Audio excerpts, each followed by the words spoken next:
Hi guys, welcome to another chessbrah video. Today I'm going to do a very short video. Chessbrah drills. You got to drill this in your repertoire. I've seen way too many of you guys, as well as people in over-the-board tournaments, fail the bishop and knight checkmate, which I think everyone should be able to do blindfolded, in time pressure, with 2-second increment, anything. It's kind of like the Rubik's Cube. It looks complex and difficult at first. Once you memorize a few patterns, the entire thing is really simple. So I want to go over very briefly right now, how do you checkmate with a bishop and a knight? It's a very simple concept, but let's try to break it down. It looks complex at first, but let's break it down into smaller, more manageable parts, beginning with getting the king to the side of the board. Some people have trouble with that. That's often the easiest part, but for some people it's very difficult. And if your opponent is smart, he's not going to go to the same color as your bishop. He's going to go to either h8 or a1 in the current example on the board. One thing to remember is probably the most important cooperation that the bishop and knight can have. And if I make this move and put the king there, put the knight on d5, the king goes back, bishop g4, king d6, bishop f5, and I want to outline that that is the position to remember in this entire endgame. We want to use this whenever we can. The bishop and knight can be a bit clumsy together sometimes. They don't always have the best coordination, but this is one way in particular where the bishop controls these two squares, the knight controls these squares, the king controls those squares, so we kind of force the king to go where we want.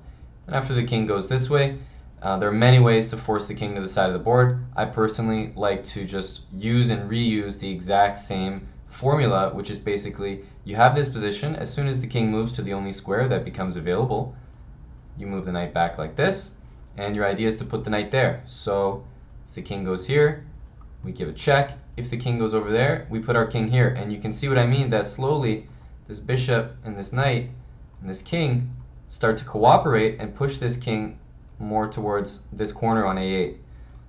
King b6, something like king here, or already see how the bishop and the knight start to take away the squares. Now, why am I moving my bishop here? Because I want to put it on this square. And once again, we see that pattern. Knight there, bishop there, and potentially king on b4. So we're basically just repeating that pattern over the entire chessboard. After the knight goes there, if the king goes back this way, we give him a check. And it's the same thing. If he goes here, we can follow with the king. We create a nice box with the bishop and knight. If the king goes here, obviously we can follow him with our king, and slowly we push him towards the side of the board. So something like this.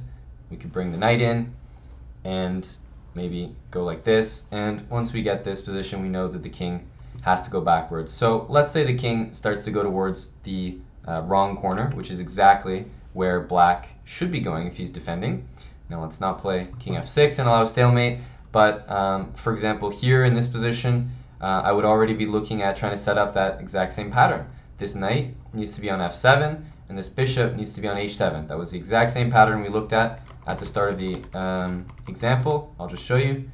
Knight and bishop like that with the king in front. So we're just trying to set that up after translating that setup over there to f8. So if we go forward, this one. So let's take a look at this position now. All we want to do is get this knight there and get this bishop there like that. I would say in this position, maybe the first move I'd start with is something like knight here, king there, and maybe king to d6, king over here, bishop here. And notice how my pieces are working really well. I've kind of got them in a box here. I would like the king to go this way, so I don't think black is going to do that. It's probably going to go here. We can force the king this way because I think that's just the easiest way to start. You don't always have to push the king this way. We're focusing on remembering a pattern, being able to execute that pattern, and I think no matter what, people will always tell you there's other ways to do it, but this to me is the easiest way to do this endgame. Once you get the pattern, it's like clockwork. You know exactly what to do. So let's go here. And now let's try to set up the position we want.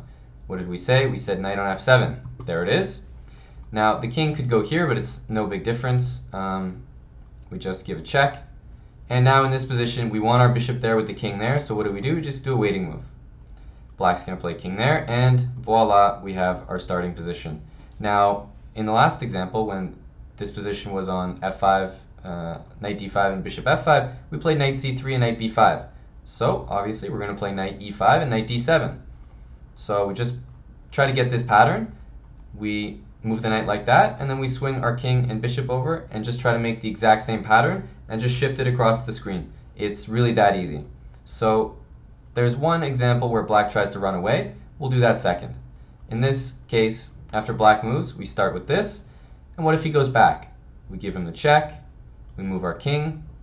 We follow him with our king, and let's take one look. We don't want him to run away, so we followed him.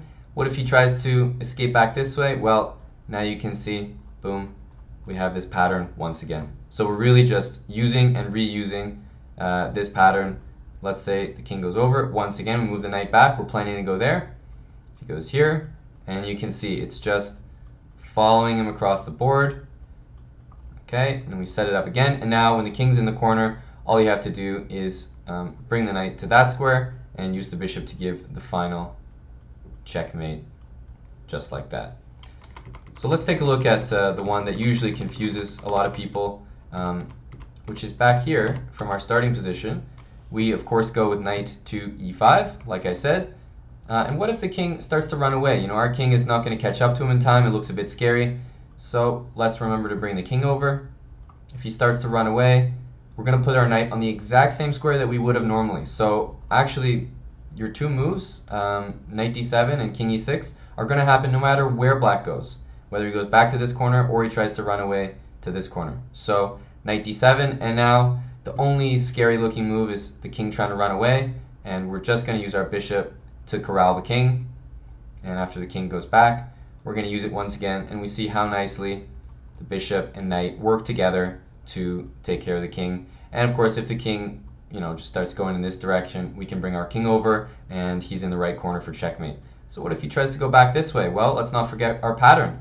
King there, bishop here. Look how the bishop and knight work together, cutting him off, forcing him this way, and there you go. We recognize this pattern, right? Bishop and knight forces the king this way. You guys should already be able to guess what the next move is. It is the exact same pattern over and over. We bring the knight back after having this position, and we put it on b7, and we slide our king over. That's it. King here, we move the king first. If the king were to go there, we would start with the knight first. Just depends which way he goes. Here, and we see how we use the knight to stop him from going back this way and force him that way. King here, and now, of course, like always, we reset this nice little position that we've been using, this pattern, and once again, here's your checkmate. Just like that. So I'm going to go back to the very start. Let's first of all remember that getting the king to the sideboard is something that should come very naturally to most people. You can use the knight and bishop to get the king to the side. It might take a bit longer for some people, but I like to just use this pattern that I'm going to be using when the king is on the last row, no matter which side of the board it is. And I like to use it to push the king to the side as well. It works just as well. As we can see here, this pattern is still effective for pushing the king backwards. So anyway, let's get to king e7, and let's get to the position where the king has reached the side of the board. And what's our first step? Put the knight on h7. Once the king's on the side of the board, and that is whatever side of the board it is, take away the corner square as you begin forcing him to the a8 corner. And if he goes here or something like that, well, we don't have to do anything that special. We can set up our position. The king's going to go here. Now let's flip it on him so that, there we go. That's our starting position. Knight takes h8, bishop takes g8, so we force him this way. And then, once again, you guys want to do a little bit of practice, pause the video right here, but everybody who's watching this video should know exactly what to do with the knight. Put the knight on e5. The next two moves are king e6 and knight d7 in some order. If the king goes here, we wouldn't not use our king first because the king would escape, so we'd use our knight first. And then the king, and then just repeat the pattern. And if the king goes the other way, then we start with the king first, and we just pre-move, if you'd like, our knight to d7. And the only last trick you need to be aware of is that you just have to cut that one square off, and your king and your knight take care of the rest, and we get a nice little box formed here.